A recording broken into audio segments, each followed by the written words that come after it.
ఆ విధంగా మీరు కూడా పాస్టర్ గారు, పాస్టర్ అమ్మ కూడా ఒక క్రమశిక్షణ కలిగిన సైన్యాధికారి వలె, సైనికుడు వలె మీరు మీ యొక్క సంఘాన్ని, మీ సంఘంలో ఉండే విశ్వాసులను, వారిని కూడా క్రమశిక్షణలో పెంచాలి.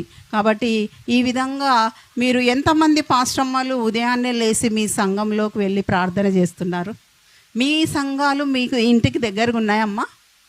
ఎంతమందికి ఉన్నాయి దగ్గర?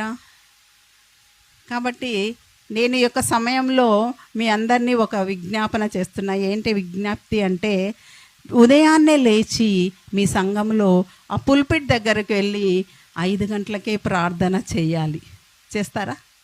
వేకువ జామున ప్రార్థన ఎంతో బలమైనది, ప్రభావము కలది అని కీర్తనకారుడు బోధించాడు. కాబట్టి ఆ యొక్క మీ